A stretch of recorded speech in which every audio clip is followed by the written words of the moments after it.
Ok, el primer tema que estamos tocando es ver cómo ha sido a lo largo de la historia el desarrollo de la ciencia y la tecnología con perspectiva de género. En la pequeña introducción que hicimos, un elemento muy importante con el cual debemos seguir es retomar la distinción que realiza Javier Zubiri sobre la justificación del ser humano y el hecho de estar ajustado del animal. ¿Por qué lo hacemos? El ser humano, necesidades y sus deseos no se puede contentar de lo que le ofrece la naturaleza.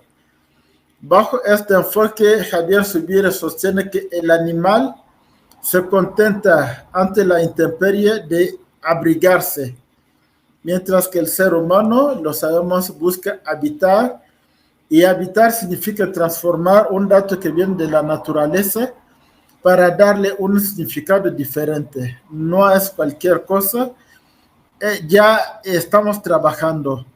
Y otro aspecto que resalta Javier Subiri es el hecho que cuando tiene hambre, el animal se contenta de alimentarse, satisfacer la necesidad fisiológica, mientras que el ser humano no nada más se alimenta, busca comer, y comer significa transformar lo que viene de la naturaleza, cocinar, y la gastronomía nos puede dar muchos datos sobre esta necesidad.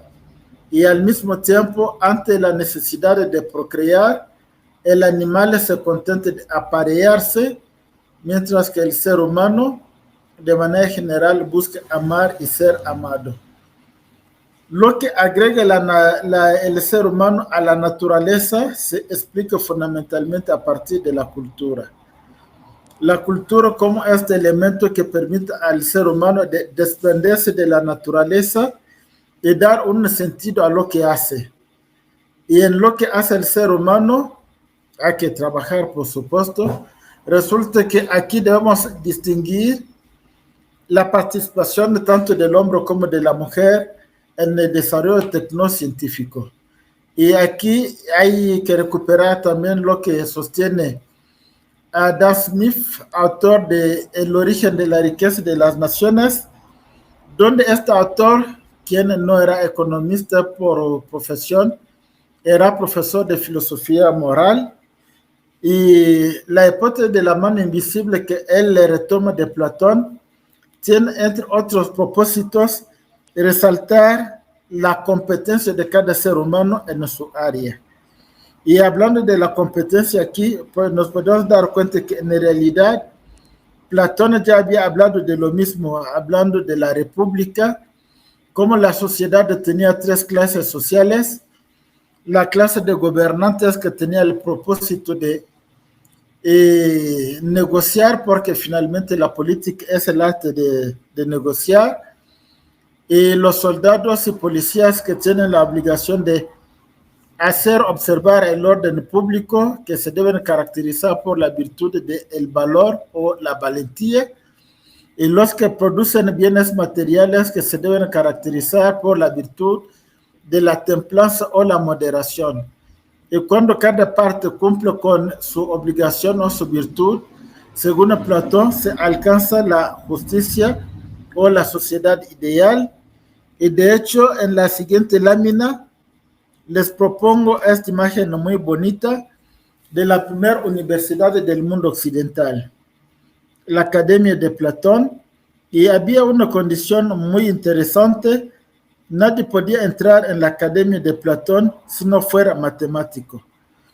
Y al mismo tiempo es una escuela que se caracteriza por el intelectualismo ético, encarnado por Sócrates, aquel que fue maestro tanto de Platón como de Aristóteles.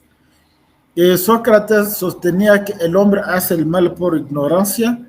Cuando uno conoce la verdad, en teoría debería hacer lo correcto. Y hoy en día, ¿cuántas personas no tienen conocimiento pero no hacen lo correcto? Y eso puede aplicar también en el ámbito de la relación de género. Y aquí está el material con la liga que yo les dejo. la Academia de Platón y nos da mucho que podemos comentar a partir de las 3 preguntas que formulamos aquí. La primera pregunta es responder en qué sentido ser líder puede llevar uno a ser el Tábano de Atenas, en nuestro caso, Tábano tanto de México como de Puebla, tomando a Sócrates como un ejemplo.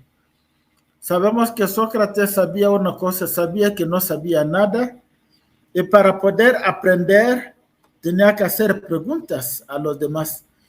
De ahí el método utilizado por Sócrates, conocido como la maiética.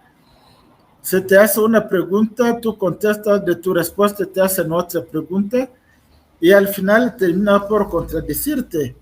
Esta contradicción es el momento más importante que buscaba Sócrates para que uno reconozca su ignorancia y se ponga a aprender. Resulta que en la Grecia antigua, como en la actualidad, no siempre se daba la palabra a la mujer para poder hablar en público. En México se tuvo que esperar hasta el año 1953 para otorgar a la mujer el derecho de participar en la vida política. Pero al mismo tiempo yo sé que en la próxima unidad que tiene que ver con un recorrido sociohistórico de la ciencia y tecnología con enfoque de género, veremos que en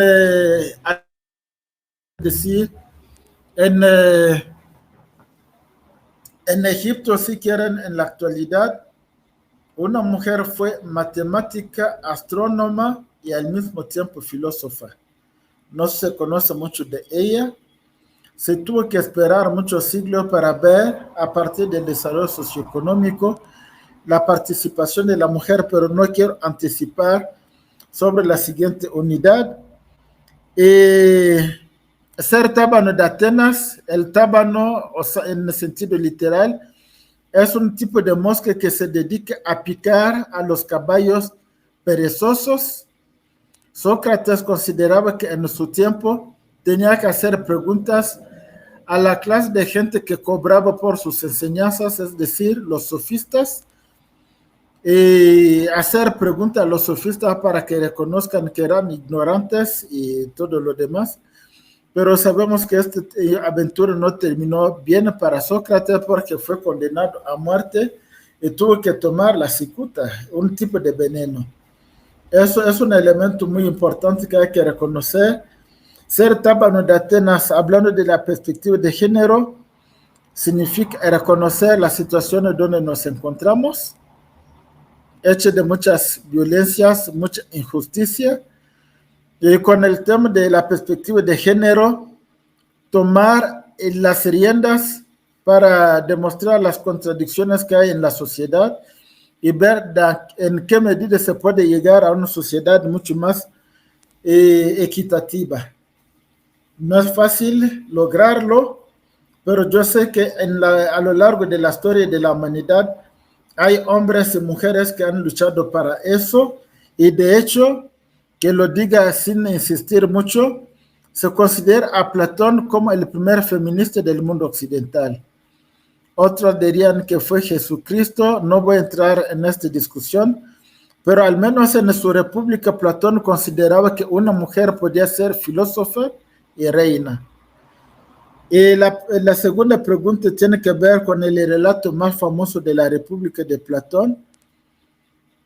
Una pregunta que complete la primera, porque la situación que contempla Platón es: todos estamos en una cueva atados desde el inicio y nadie se puede voltear para ver lo que está pasando atrás.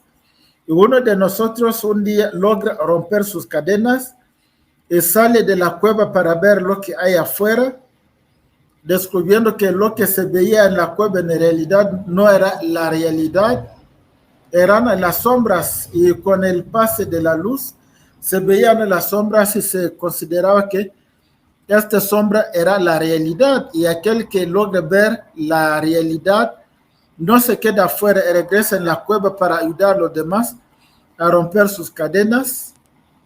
Resulta que las cosas no funcionan bien para los que están acostumbrados con sus estereotipos, sus prejuicios y sus creencias.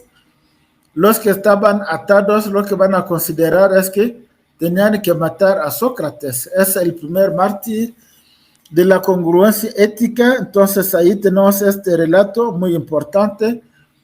Y de hecho lo van a encontrar también en la película Matrix, que combina también la duda metódica de René Descartes para entender el mundo en el cual vivimos. Para mí es un elemento que nos permite de darnos cuenta con el enfoque de género. Cuando uno descubre lo correcto, lo bueno y lo justo, no se puede quedar aislado. Hay que regresar en la cueva para ayudar a los demás a romper sus cadenas. Y ya respondiendo a la primera pregunta, hablé de la justicia. Es una de las virtudes cardinales. Para hablar de la tercera pregunta, la valentía o el valor, característica de los militares y los policías, además de la prudencia para los gobernantes, la templanza o la moderación para los que producen los bienes materiales. Y yo sé que esos conceptos hoy en día son mucho más que importantes, y algo muy interesante que podemos reconocer también en la República de Platón. Puse la liga del material, pero para no quedarnos en viendo este material que cada uno puede ver, se trata del lugar que correspondía a la mujer en la Grecia antigua.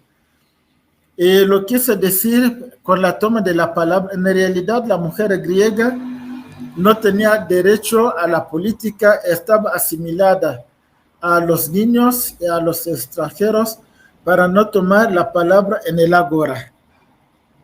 Y eso yo sé que es una injusticia en contra de la mujer, injusticia histórica, que gracias a Dios hoy en día se está terminando.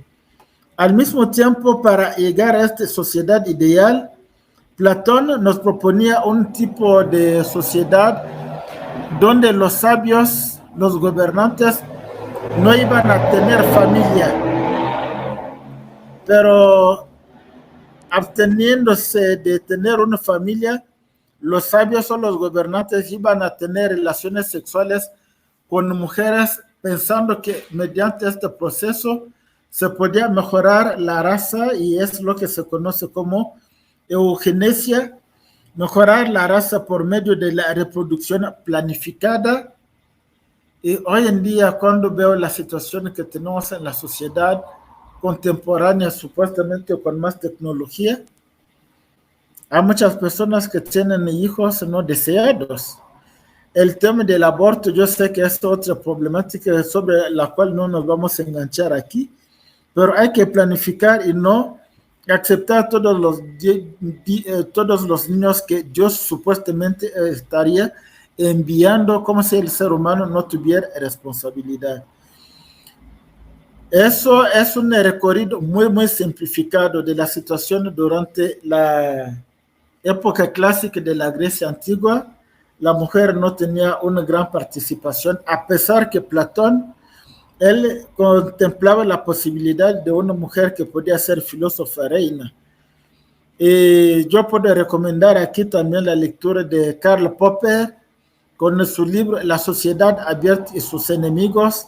Él considera que Platón es uno de los enemigos de la sociedad abierta a partir de la división del trabajo que él proponía, porque es como si uno está condenado a una situación, mientras que hoy en día con la voluntad y la libertad uno puede salir de esos limitantes. Durante la Edad Media la situación de la mujer no va a cambiar mucho, porque muchas veces la mujer tenía que hacerse cargo del hogar, de la casa, y tener estudios de alto nivel no era una preocupación. Sin embargo, hay un caso excepcional que se puede mencionar, el caso de Eloísa, esta mujer que pudo en su tiempo tener acceso a estudios, pero también al mismo tiempo hay que reconocer que fue víctima de algún maestro sin escrúpulos, yo diría, que en lugar de ver el deseo de la mujer de aprender, consideró que se podía tener aventuras con ella. Y aquí en los apuntes les dejo la historia de Abelardo y Eloísa. Eso es una historia sobre la cual nos podemos dar cuenta que el acoso es una enfermedad a lo largo de la historia. La relación con la mujer no se puede limitar a este tipo de contacto porque es desperdiciar sus competencias, mientras que sabemos que hoy en día podemos sacar mayor provecho de los conocimientos tanto de hombres como de mujeres. Y haciendo un salto muy grande, durante la Revolución Francesa, que abogaba por tres valores fundamentales: la libertad, la igualdad y la fraternidad, hay también otro nombre de una mujer que se tiene que mencionar a este nivel, Olympe de Gouges. Ella, el pecado que cometió, pecado entre comillas, o la culpa o el delito, fue reivindicar la igualdad entre hombres y mujeres. Además de la toma de postura, sí estaba a favor de la república, de la monarquía, y entró en conflicto con los revolucionarios, de tal manera que, reivindicando la igualdad entre hombres y mujeres, Olympe de Gouges tuvo que terminar la vida por la guillotina. Le cortaron la cabeza. Pero esta lucha por la igualdad entre hombres y mujeres, yo considero que es algo que marca un antes y un después, rompiendo paradigmas.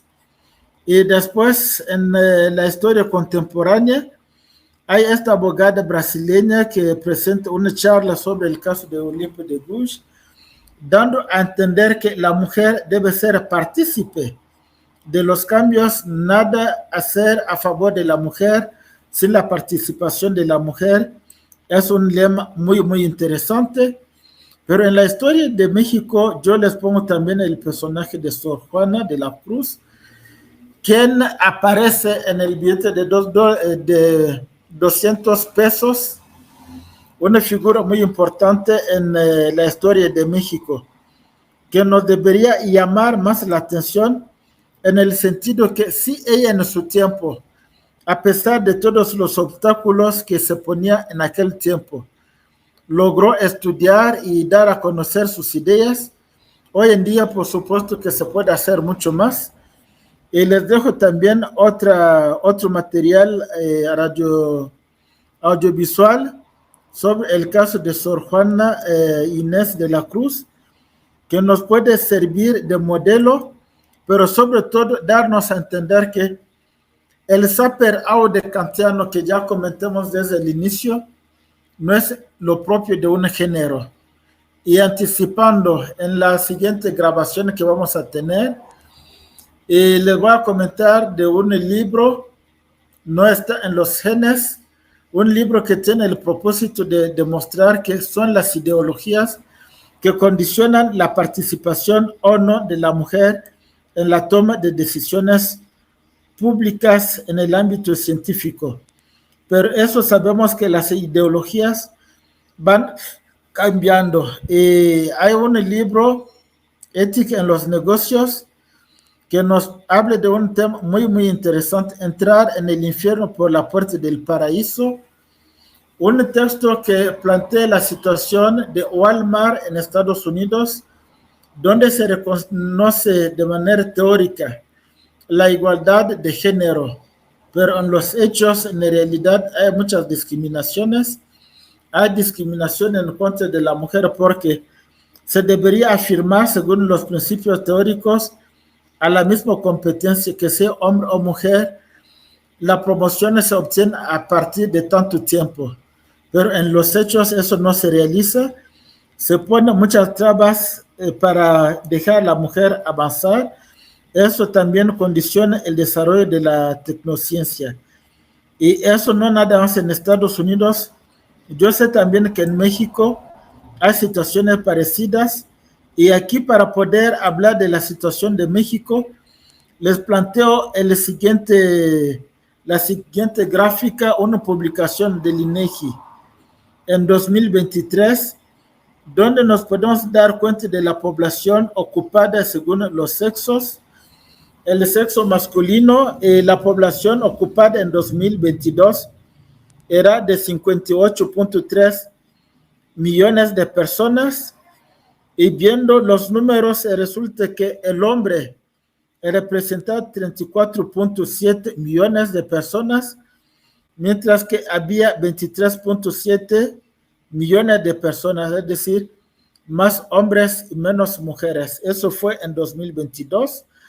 Y en 2023, es decir, el año pasado, hay un cambio a favor tanto del hombre como de la mujer, porque vamos a pasar de 58.3 a 59.4 millones a favor de los hombres, no, 35.2 a favor de los hombres, mientras que en el caso de la mujer se pasa de 23.7 a 24.2. Sí hay un aumento, pero no es tan significativo, de tal manera que más adelante vamos a tocar el tema de los obstáculos, pero también la necesidad de una inclusión. Y aquí les pongo que tradicionalmente se estima que el tiempo de incapacidad materna perjudica a las empresas. Pero reflexionando de manera crítica y pausada, yo considero que es un error, porque los niños que nacen, en lugar de ser un obstáculo, en realidad representan el futuro de la vida socioeconómica del país o de la comunidad, y perjudicar a la mujer porque va a dar a luz en algún momento es un argumento, no es un argumento, es un prejuicio que no se puede justificar. Y como lo pongo aquí, no tomar postura al nivel de esta situación, además de ser una complicidad, es una culpabilidad.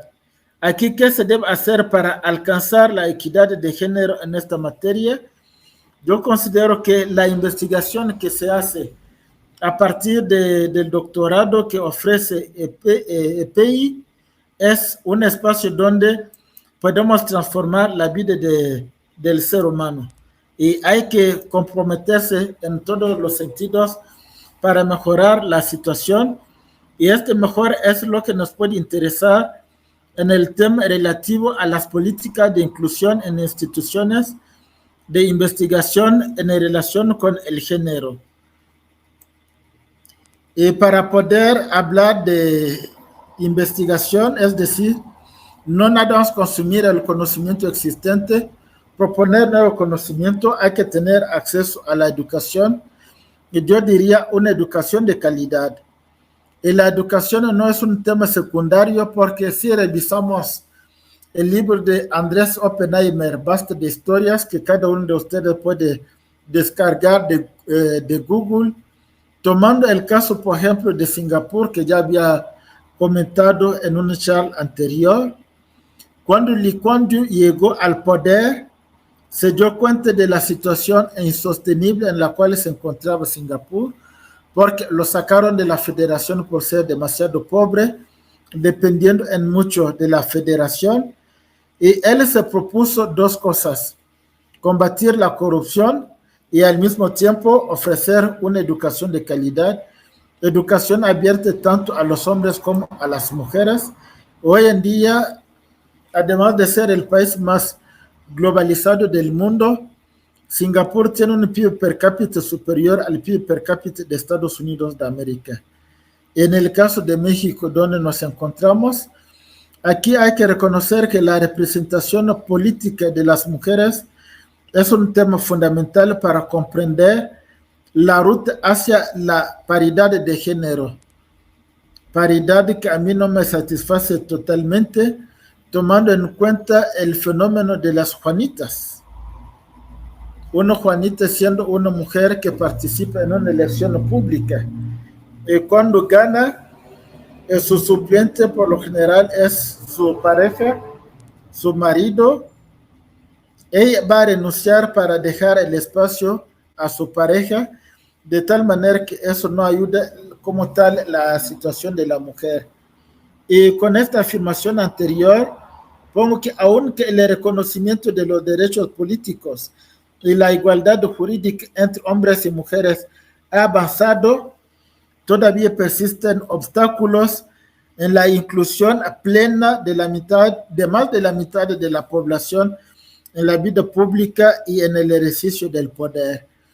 Aquí me viene a la mente un material que dejé en la charla anterior que tenía que ver con la sociedad estadounidense, Misrepresentation, una situación donde nos damos cuenta que a veces se tiende a apreciar a la mujer no tanto sus méritos, se ve mucho más su apariencia. Y eso en el documental se muestra muy, muy bien a partir de entrevistas donde aparecen figuras como Condoleezza Rice, pero también el análisis a partir de la esposa de Bill Clinton, Hillary Clinton, y muchos otros personajes de la farándula.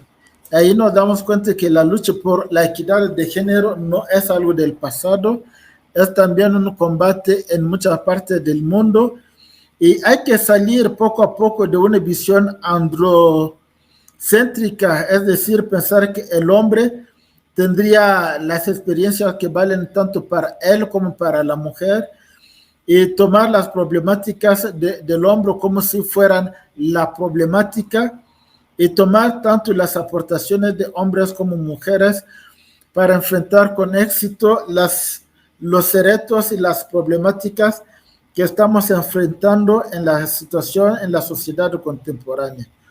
En este sentido, la visión tradicional de nuestra disciplina, las definiciones y aportes que ha construido se centran en la existencia de un ciudadano votante con rasgos masculinos, cuando sabemos a partir de lo que nos propone Alain Touraine, que no es lo mismo la manera de ver al mundo del hombre y de la mujer.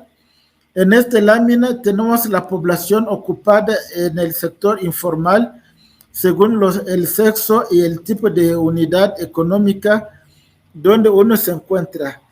A pesar que los números son de 2022 y de 2023, resulta que las diferencias son significativas en cuanto a los privilegios que se puede reconocer a un género sobre los demás.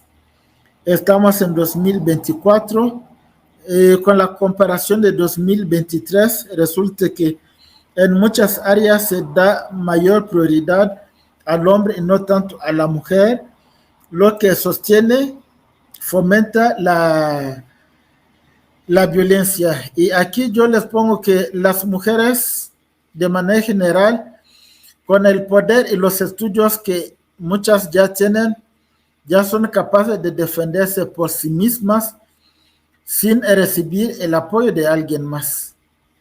Sin embargo, yo soy de los que piensan que se puede crear una sinergia, tanto hombres como mujeres, apoyarse mutuamente para al menos romper el paradigma de la normalidad que sería la visión del hombre.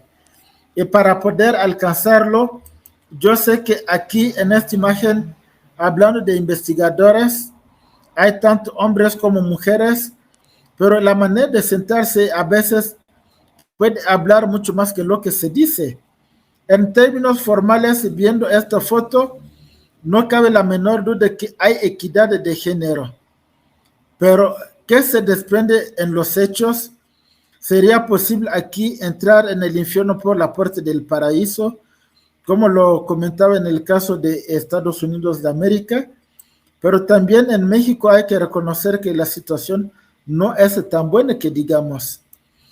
Retomando otra vez lo publicado por el INEGI, hay este dato que podemos resaltar de las ocupaciones según el sexo. Aquí hablando de la población subocupada. En 2022, el número ascendía a 4.4 millones de personas, de las cuales resulta que los hombres representan 2.6 millones y las mujeres 1.7, eso fue en 2022. y en 2023 la cifra va a subir de 4.4 a 4.6, 2.8 en el caso de los hombres y 1.8 en el caso de las mujeres. Aquí hay que reconocer que hacerse cargo del hogar es fundamental, pero es fundamental no tanto para las mujeres, también para el hombre. Aquí yo creo que se puede resaltar la necesidad de un esfuerzo complementario, tanto para hombres como para mujeres.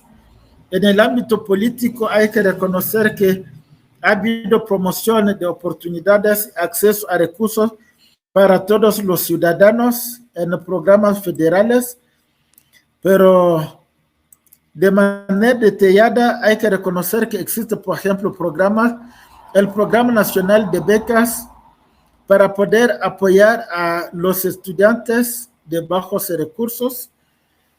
Eso yo considero que lejos de ser una inversión, a veces es un dinero que se tira por la ventana, porque analizando los datos hasta la actualidad, no se da siempre prioridad para ver a quién estamos beneficiando. Me viene a la mente, por ejemplo, algunas personas que dejaron de estudiar, pero siguen beneficiando de este apoyo del gobierno.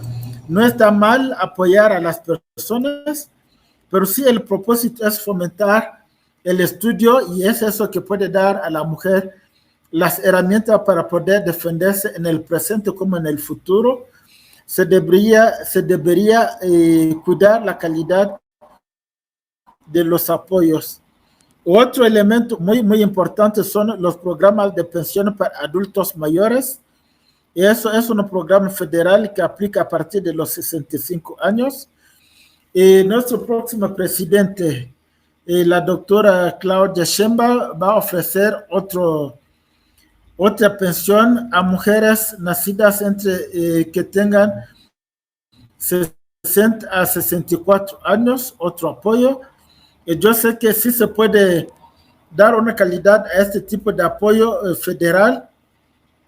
Más allá de 65 años uno puede seguir estudiando para defender las causas que considera pertinentes en el marco de una sociedad basada en el conocimiento. Lo vamos a retomar en la siguiente unidad.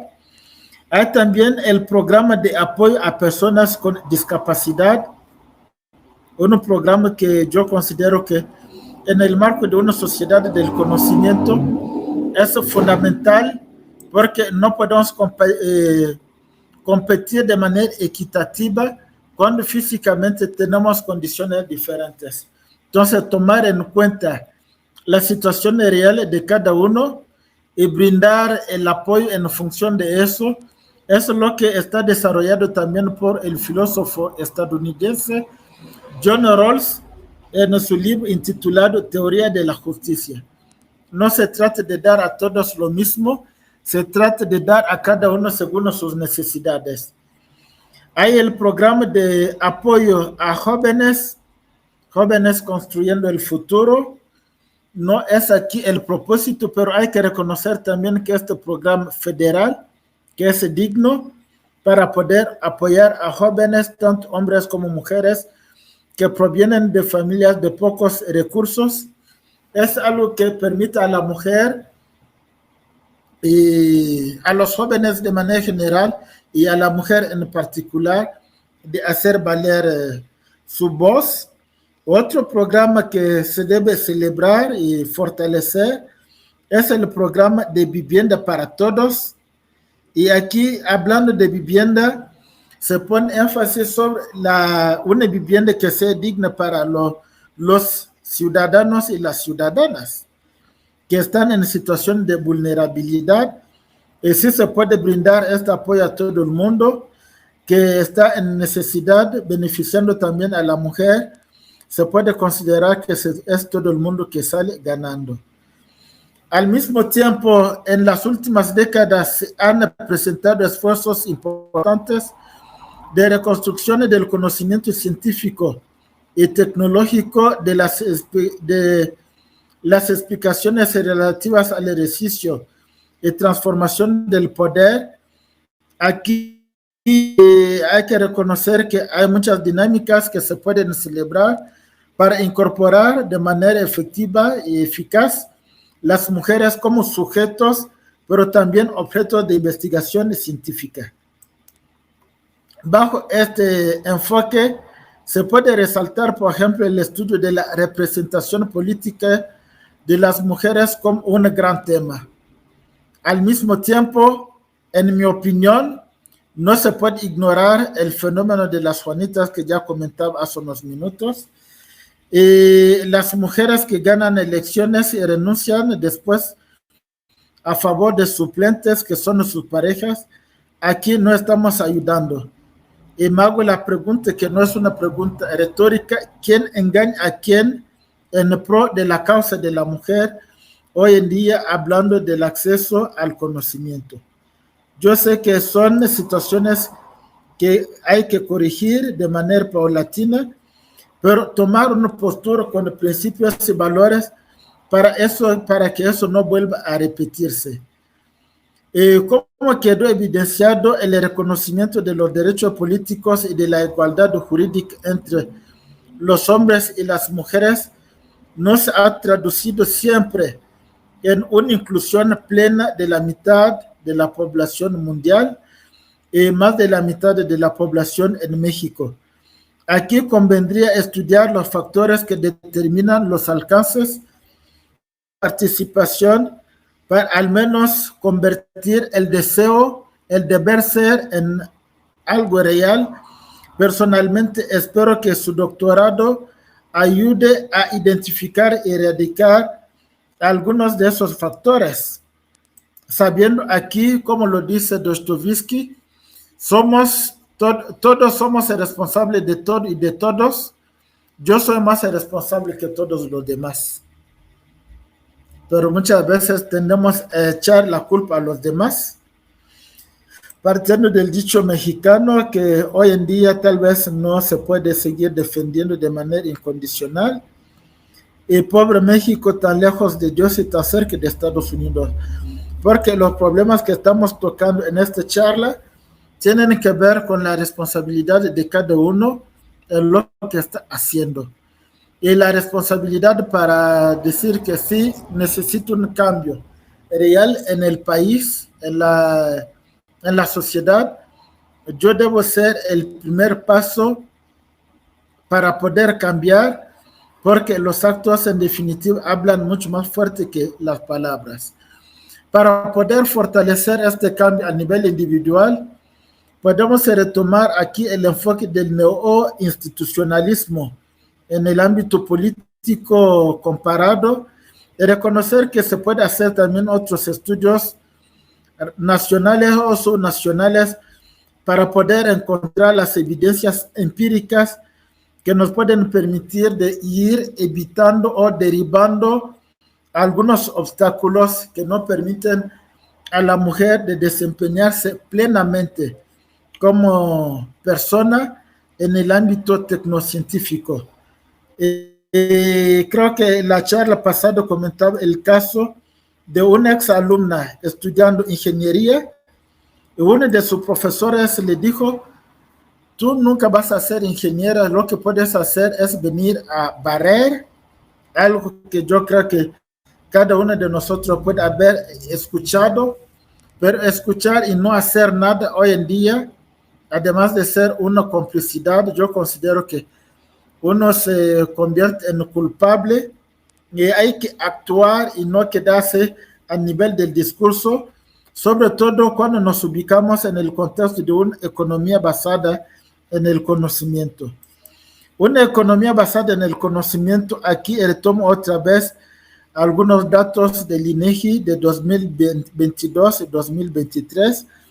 Según los sectores donde uno trabaja, resulta que la mujer, por lo general, como se puede ver en este cuadro, está desfavorecida, pero esta situación, en lugar de ser una fatalidad, hay que reconocer que siempre hay espacio para poder trabajar, son obstáculos, y no obstáculos que no se puede no vencer, se puede hacer algo. Y para poder entender el concepto de una economía basada en el conocimiento, aquí yo me puedo servir de la reflexión sociológica de Alvin Toffler, un sociólogo, futurólogo de Estados Unidos, que da a entender que la humanidad ha pasado por 3 estadios o 3 etapas. La primera etapa sucedió hace más de 10.000 años, cuando el ser humano dejó de ser nómada y se volvió sedentaria. En este contexto, la tierra era la propiedad económica más importante, y con la división del trabajo que ya habíamos comentado desde Platón, pero también que va a retomar Alvin Toffler, él da a entender que en este contexto, donde la tierra es la propiedad económica más importante, el trabajo de la mujer era cuidar la casa, economía como administración de la casa, en el griego, y en el siglo XVIII, con la revolución industrial, la tierra deja de ser la propiedad económica más importante. Aquí nos podemos detener también sobre lo que pasó durante la Edad Media y la feudalidad. En la revolución industrial resulta que aquí es un papel que representa una acción y la participación del hombre en la propiedad económica. Aquí hay que reconocer que en la revolución industrial, como lo podemos visualizar también en la película de Los tiempos modernos de Chaplin, creo que ya la han visto, hay la máquina que está desempeñando un papel muy importante, pero también la fuerza física. Y hay que esperar la Primera y la Segunda Guerra Mundial, cuando muchos hombres tuvieron que ir a la guerra, para ver la participación de la mujer en la revolución industrial. En el caso de México podemos pensar a las maquilas en el norte del país y también el papel que desempeñan muchas mujeres. Y después de la revolución industrial sucede lo que Alvin Toffler llama la postindustria, donde la propiedad económica más importante es la información, y cuando se utiliza la información útil en un proceso de producción, se habla del conocimiento. Y hoy en día, las grandes economías son grandes no tanto porque tienen recursos naturales, grandes en la medida que tienen un capital humano que les permite al menos fácilmente pasar de la pobreza a la riqueza. Y aquí estoy mencionando una obra de Juan Carlos Tedesco intitulado Educar en la sociedad del conocimiento. El autor empieza por resaltar una triple crisis. Hay una crisis de valores a nivel de la familia. Basta pensar el acceso de muchos niños a información, pero también intox en Internet. La familia ya no tiene el monopolio de la educación en valores de los niños. Hay la calle que interviene, la escuela por supuesto, y eso hace que a veces el niño ya no sabe qué hacer sin un acompañamiento crítico de los adultos. Entonces tenemos una crisis. La segunda crisis que resalta Juan Carlos Tedesco es la crisis de trabajo por el uso exponencial de la inteligencia artificial. Basta aquí recordar o señalar el libro de Andrés Oppenheimer, publicado en 2018, Sálvase quien pueda, donde él señala, por ejemplo, que en Estados Unidos de América, casi 40% de empleos existentes actualmente pueden desaparecer durante los 30 próximos años. En Latinoamérica todavía no tenemos un uso exponencial de la inteligencia artificial, pero las cosas están cambiando mucho. Basta pensar nada más cuando surgió COVID, cuando tuvimos que dar clases en línea, y millones de personas que no podían tomar clases en línea porque no tenían acceso al Internet. me viene a la mente el caso de un joven de una escuela que no quiero mencionar. Yo iba a tener clase con su grupo a las 8:30. Como a las 8:15 suena mi teléfono. Cuando yo tomo la llamada, es un tal Pepe quien me dice que no va a poder tomar la clase y quería llorar. Yo, ¿pero qué te está pasando? El estudiante me dice que él tomaba clase en un cibercafé y cuando se presentó encontró que el cibercafé estaba cerrado. Yo le dije, Pepe, llorar no vas a resolver nada. Tú sabes que yo voy a subir el material a la plataforma, lo puedes revisar después. Si tienes dudas, me mandas un mensajito, me puedo conectar durante 20, 30 minutos, te brindo la asesoría que necesitas y con eso no te vas retrasando. Ahí nos damos cuenta del acceso al trabajo que está en crisis. Eso va a seguir por mucho tiempo. Y la tercera crisis con la cual voy a terminar un poco obra de Juan Carlos Tedesco es la crisis del Estado. Es decir, un Estado providencia que podía hacer todo a favor de un Estado minimal que debería intervenir menos en la vida de los ciudadanos.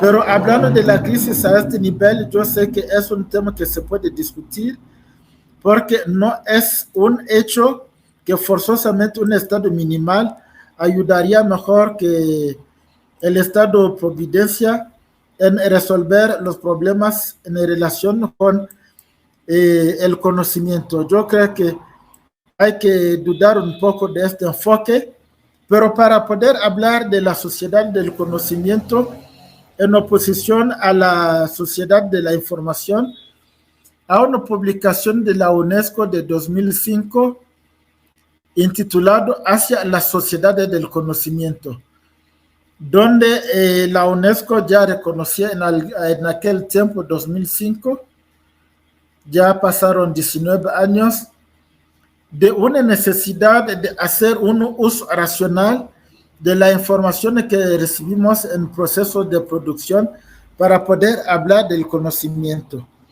Pero eso también que propone la UNESCO no es nuevo. Si nos podemos recordar las 3 dudas que propone René Descartes en su obra, las meditaciones metafísicas. Conocemos mediante lo que nos dicen los demás, mediante los sentidos, pero sabemos que de lo que nos dicen los demás, más de una vez nos han engañado. Lo que leemos en los libros, todo no es verdad absoluta. Hay que tener la capacidad de crítica. Ahí tenemos una duda metódica, es dudar para conocer, lo que es diferente de una duda escéptica. Pero conocemos mediante la razón. Y si nos hacemos la pregunta de saber cuánto 2 más 3, uno diría 5, pero siempre. Y haciendo la pregunta de siempre, no es una retórica, porque René Descartes dice que puede haber un Dios mentiroso que se burle de nosotros hasta cuando pensamos que 2 más 3 son 5. Ahí la duda no es nada más también radical, la duda se vuelve hiperbólica. Y puede ser también una situación de sueño donde yo puedo estar soñando que soy tal personaje, pero cuando me despierto me doy cuenta que no es la realidad. Entonces, pasar de la sociedad de la información a la sociedad del conocimiento significa reconocer que toda información no es conocimiento, porque hay también intox. En el siglo XX hay que reconocer que la Guerra Fría llevó a la humanidad casi al colapso, porque las 2 superpotencias, por un lado Estados Unidos con sus aliados, del otro lado la Unión Soviética con sus aliados, estaban desarrollando armas que nos podían llevar a un enfrentamiento entre las 2 superpotencias, y eso termina con la vida en el ser humano. Y hay un libro que yo quiero resaltar aquí, donde el apoyo a unos otros depende de la ideología.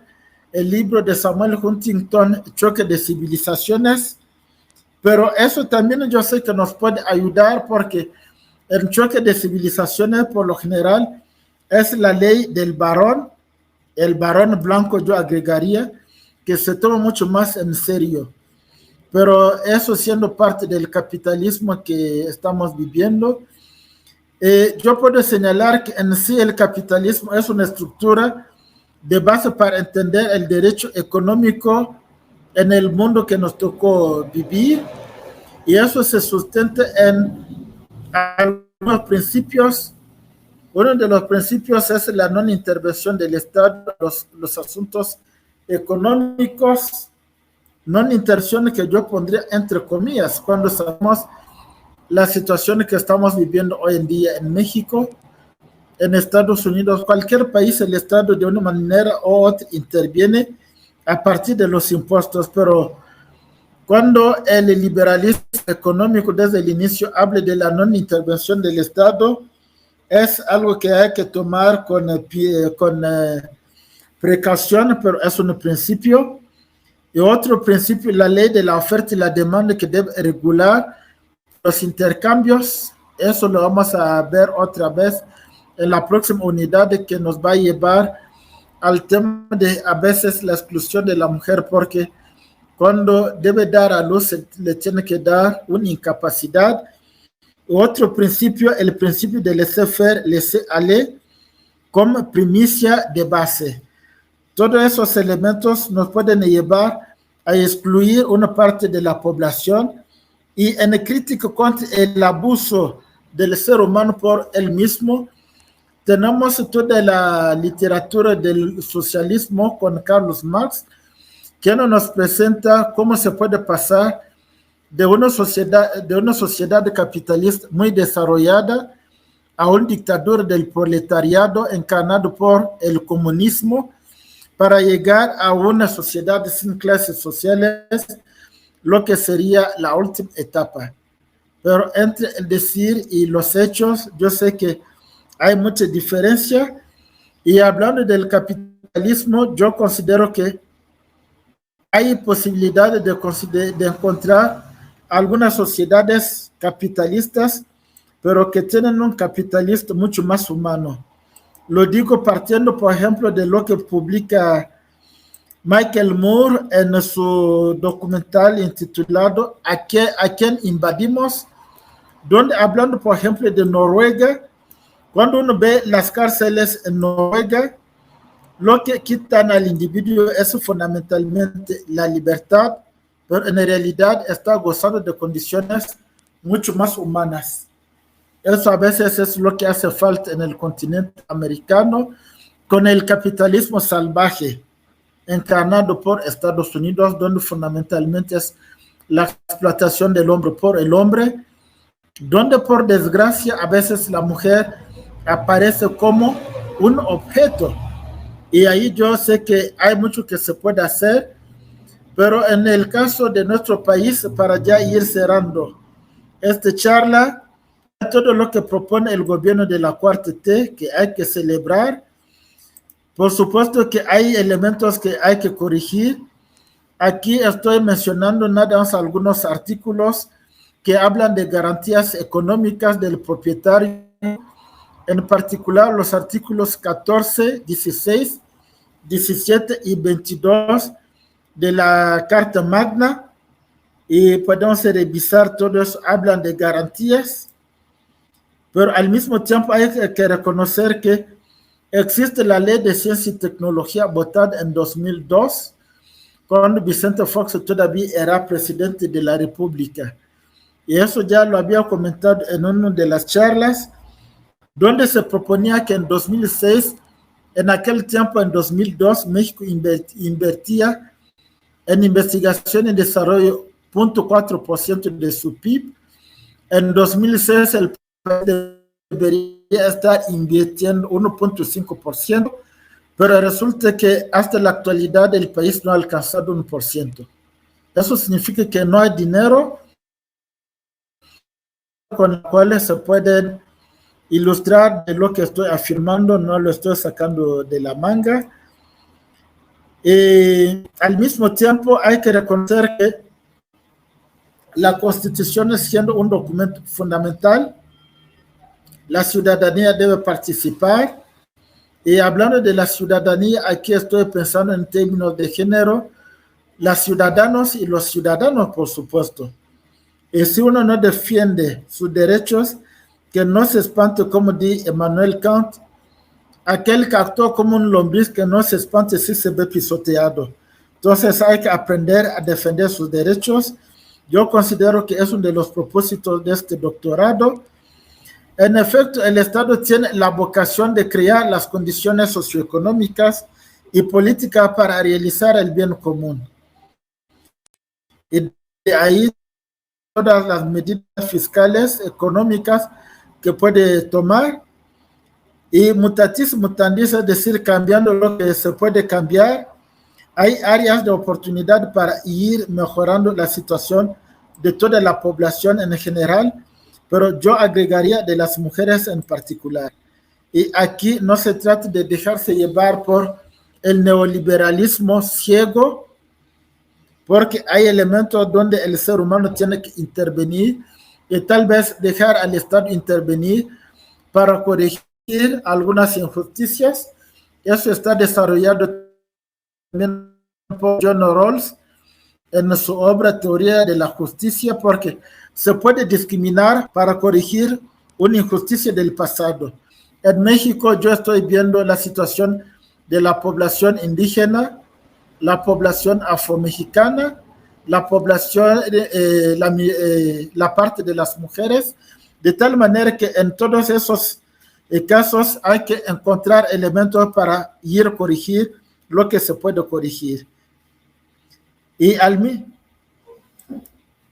mismo tiempo, la concepción liberal del Estado mexicano está desarrollada en los artículos 5, 6, 8, 9, 11 y 13, y ahí hay que reconocer que hay que entender, interpretar esos artículos a partir de un contexto sociohistórico.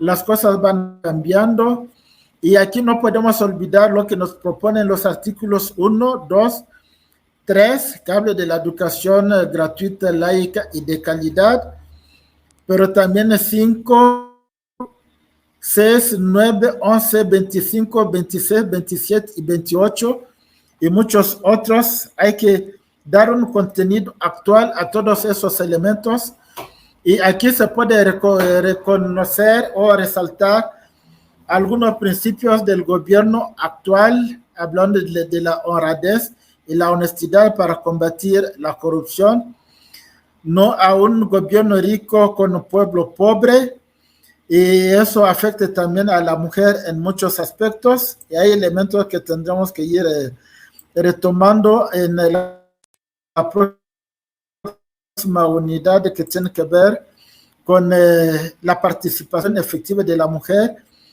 la economía para el bienestar, no nada más de unos cuantos, pero para el mayor número de personas, donde por supuesto la mujer tiene que ser partícipe de esos cambios, para el bien de todos, primero los pobres.